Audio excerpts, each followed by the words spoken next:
for what amounts to a moment, for 40 minutes of basketball on Friday night, and then for the ensuing 48 hours where the UMBC Retrievers were all the sports world could talk about, they made us believe.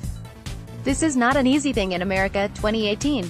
We are a place bereft of idealism, where our government institutions are presumed to be as corrupt as our amateur athletic system. Snark rules the day and poisons our souls. The system seems stacked against the little guy. It was into that toxic milieu that the UMBC Retrievers, the littlest of little guys, the 16 seed against the no.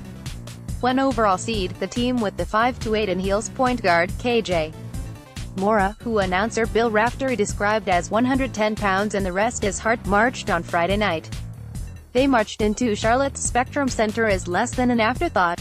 They were a sacrificial lamb served up to a Virginia team that boasted a historically great defense and had only lost 2 times all season.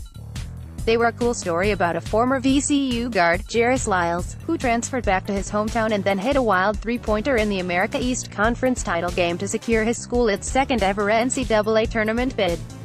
And that was where it was supposed to end. That's what 3 decades of NCAA tournament history has told us to believe. The record is 0-135, that's how 16 seeds had fared in the men's NCAA tournament. We thought that, someday, maybe, probably, that could change. But none of us believed that Friday night would be the night. Until Friday night came, and we were taught to believe. On Sunday night, the Retrievers marched out of Charlotte's Spectrum Center. They had not become the first 16 seed to beat a 9 seed, even though they were the first 16 seed to play a 9 seed. They lost, and they lost in a brutally ugly basketball game. It was a 50-43 loss to Kansas State, and although it was an awful game, UMBC shot less than 30% from the field, Kansas State shot 8% from 3, each team had seemingly a million turnovers. It was fun, because until the final minute, we could still believe that their most improbable dream was alive. I suppose we could think of UMBC as a flash in the pan.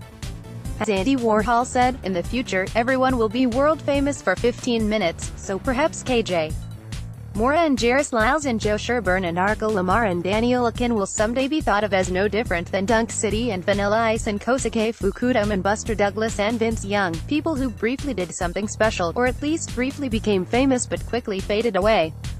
I hope not. That 40-minute basketball game was all the biggest sports cliches rolled into one. Don't count out the little guy. You still gotta play the game.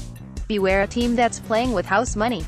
And most of all, it was this: if you want to win, you must believe that you can win. We're giving hope to teams that come to the tournament with lower seeds, Mora said after Sunday night's loss.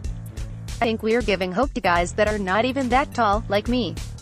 People that feel like they're underdogs in their life. I think we've given the hope to everything they want to do in life. Outside of ourselves, nobody thought we were going to win. It's going to live forever for UMBC. The UMBC Retrievers, for one special night, made us believe in what was supposed to be impossible. In a world where belief is a rare commodity and where the little guy so often has the deck stacked against him, that's a belief worth bottling up and keeping in our cupboards forever. Even if, in a basketball sense, that belief died within 48 hours.